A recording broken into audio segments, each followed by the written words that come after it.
नमस्कार साथियों, मैं आपका साथी दिनेश मोहरा। आखिर पिछले 2 दिनों से इस बात को लेकर चर्चा है कि राजस्थान के अंदर रिवाज बदलेगा या राज बदलेगा। आप कहीं पर भी चले जाइए, अगर आप राजनीति के अंदर इंटरेस्ट लग रहे हैं, चाहे चाय की होटल पर चले जाइए, चौराहे पर चले जाइए या किसी अधिकारी से मिलिए या किसी नेता से मिलिए, तमाम तरीके से चर्चा इस बात को लेकर है कि आखिर राजस्थान के अंदर क्या हो रहा है। क्या 30 साल का जो पुराना ट्रेंड है वो एक बार ऐसे का ऐसे रहेगा, एक बार बीजेपी एक बार कांग्रेस। क्योंकि आप देखिए लगातार जिस तरीके से राजस्थान की गहलोत सरकार ने योजनाएं दी थी, खास तौर से पिछले 6 महीनों के अंदर गहलोत सरकार ये दावा करी थी कि उसी योजनाओं के आधार पर चुनाव है वो राजस्थान के अंदर रिवाज बदलेगी। लेकिन जब चुनाव आया, जब चुनाव स्टार्ट हुआ, उस वक्त का माहौल अलग था और चुनाव के एन वक्त यानी चुनाव से 4-5 दिन पहले कहीं पर भी इस बात को लेकर चर्चा नहीं थी कि गहलोत सरकार ने दिया। क्योंकि ये पूरा का पूरा चुनाव, क्योंकि आप देखिए 7 दिन पहले जो लोग, जो नेता पूरी तरीके से श्योर थे कि हम इस विधानसभा सीट को चुनाव जीत रहे हैं, लेकिन जब चुनाव की तारीख नजदीक आई तो बदल गए समीकरण और बदल गया पूरा का पूरा उस इलाके का जितना भी राजनीतिक भूगोल था वो बदल गया। और उसके बाद जो स्थितियां बनी, क्योंकि चुनाव के अंदर ऐसा देखा गया 2 से 3 बार ये चुनाव है पूरी तरीके से जो पलट गया था। और जिस तरीके से ये चुनाव लड़ा गया है, मोटे तौर पर मैं ये कह सकता हूं, और मैं इस वीडियो के अंदर आपको ये भी बताऊंगा कि राजस्थान के अंदर सट्टा मार्केट, वैसे तो एग्जिट पोल है वो 30 तारीख के बाद में शाम को 5 बजे के बाद में आएंगे, क्योंकि आज 30 तारीख को तेलंगाना का इलेक्शन है, उसके बाद ही आप इस बात को लेकर एग्जिट पोल प्रसारित कर सकते हैं। इसलिए मैं इस वीडियो के अंदर यह बताने की कोशिश करूंगा कि मोटे तौर पर बाड़मेर जिले के अंदर कांग्रेस का क्या हाल है, बीजेपी का क्या हाल है, जैसलमेर जिले के अंदर बीजेपी का क्या हाल है, जोधपुर जिले के अंदर बीजेपी का क्या हाल है, पाली के अंदर बीजेपी का क्या हाल है, कांग्रेस का क्या हाल है, जालोर के अंदर क्या हाल है, और ओवरऑल क्या ट्रेंड सामने आ रहे हैं, क्या लग रहा है तमाम जगहों पर बातचीत करने के बाद में कि किस और इशारा है। क्या राजस्थान के अंदर जो बीजेपी है वो सरकार बना रही है या कांग्रेस सरकार बना रही है। मोटे तौर पर शुरुआत करते हैं फलौदी के सट्टा बाजार से। सट्टा बाजार सीधे तौर पर, जैसा कि पहले बता रहा था, वो सीधे तौर पर राजस्थान के अंदर ये बता रहा है कि सट्टा बाजार बीजेपी की सरकार बता रहा है वर्तमान के अंदर। आज मैंने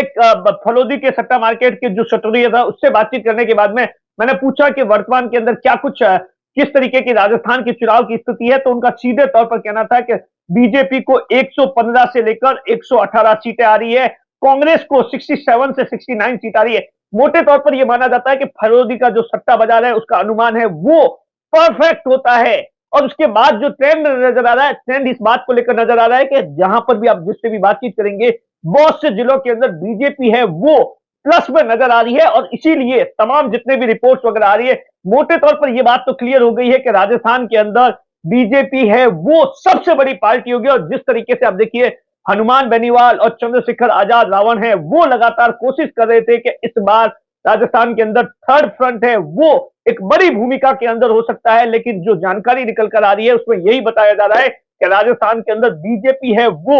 या तो बहुमत के पास में पहुंच रही है या बहुमत से महज 1 या 2 या 3 सीट है वो दूर रह सकती है। ऐसा आकलन या ऐसे आगे की सीटें हैं वो बताई जा रही है। और आप देखिए बाड़मेर जिले के अंदर वर्तमान में 6 सीटें कांग्रेस के पास में, एक बीजेपी के पास में। यहां से आप देखिए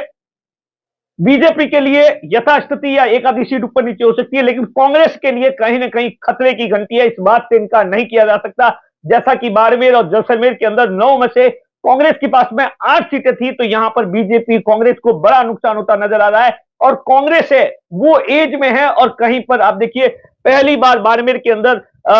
निर्दलीय है वो चुनाव जीत सकते हैं, ऐसे समीकरण सामने आ रहे हैं। जालोर के अंदर एक स्थिति अलग है, जालोर के अंदर बीजेपी का गढ़ माना जाता है। जालोर जिले के अंदर 5 विधानसभा सीटें, जहां पर आप देखिए 2018 के अंदर महज कांग्रेस के पास में 1 सीट थी सुखराम बिश्नोई की। वहां पर भी ऐसा बताया जाता है जिस तरीके से चुनाव है वहां बीजेपी के लिए एक अच्छी खबर नहीं है, वहां पर बहुत सारी सीटों पर टक्कर है, लेकिन एज के ऊपर देखें तो 2 से 3 सीटों पर वहां पर कांग्रेस है वो एज में है। चाचौर के अंदर बीजेपी से जो सांसद है देवजी भाई पटेल है, उनके लिए जो भी खबरें आ रही है वो कतई अच्छी नहीं आ रही है। वहां टक्कर है वो सीधे तौर पर जो सुखराम बिश्नोई वर्तमान के अंदर गहलोत सरकार के मंत्री है उनके बीच में, और जीवाराम चौधरी जो कि बीजेपी से बागी हुए थे उनके बीच के अंदर टक्कर बताई जा रही है। और बाकी सीटों पर भी जबरदस्त तरीके से ऐसा कहा जा रहा है कि बीजेपी के लिए एक या दो सीटें छोड़ ले तो बाकी बीजेपी के लिए कोई अच्छी खबर नहीं है। जोधपुर के अंदर देखिए कांग्रेस बहुत अच्छी स्थिति में थी, लेकिन अब जो जानकारी निकल कर आ रही है वो कहीं ना कहीं यहां पर बीजेपी के लिए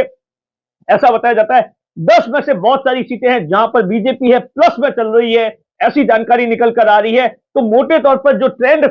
जो नजर आ रहा है वो सीधे तौर पर आप देखिए, चाहे कहीं पर भी भरतपुर बात की है, उसके अलावा टोंक में बात की है, बहुत से ऐसे लोग हैं, अलवर में बात की है, अलवर के अंदर भी मेरी बातचीत हुई है, तमाम लोगों से बातचीत हुई है, तो सीधे तौर पर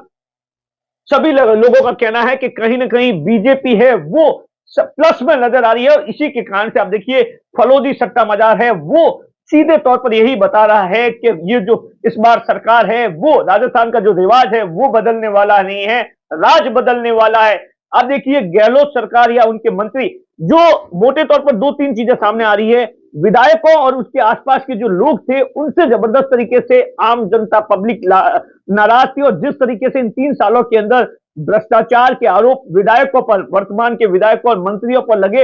वही बात सामने आ रही है। क्योंकि आप देखिए ट्रेंड रहा है, जब भी राजस्थान के अंदर वर्तमान के जो विधायक होते हैं, कांग्रेस के खासतौर से मंत्री होते हैं, वो चुनाव लड़ने जाते हैं तो बुरी तरीके से हारते हैं, और उसका सबसे बड़ा कारण होता है या तो जनता के साथ तो उनका कनेक्शन नहीं होता है, या भ्रष्टाचार के आरोप होते हैं। बाड़मेर जिले की बात की जाए तो यहां पर बहुत सारे जो वर्तमान के विधायक हैं उनके आसपास से लोगों से, जो आसपास के जो कार्यकर्ता थे उनसे लोगों की इतनी नाराजगी थी कि उन्होंने वर्तमान विधायकों का कई जगहों पर जबरदस्त तरीके से उन्हें उनकी नाराजगी झेलनी पड़ी, और उसका खामियाजा भी हो सकता है कि 3 तारीख को चुनावी परिणाम के अंदर आप देख सकते हैं तमाम तरीके से। तो मोटे तौर पर आप देखिए तमाम जितने भी सर्वे हैं, तमाम जितने भी रिपोर्ट्स हैं, बहुत सारी ऐसी रिपोर्ट्स भी आ रही है, हर जगह की जो जानकारी निकल कर आ रही है उसमें यही बताया जा रहा है कि बीजेपी है राजस्थान के अंदर है वो सरकार बना सकती है। अब ये तो 30 तारीख के बाद में, 30 तारीख को 5 बजे मैं आपको वीडियो के अंदर बताऊंगा, एक एक सीट का कैलकुलेशन बताऊंगा, एक एक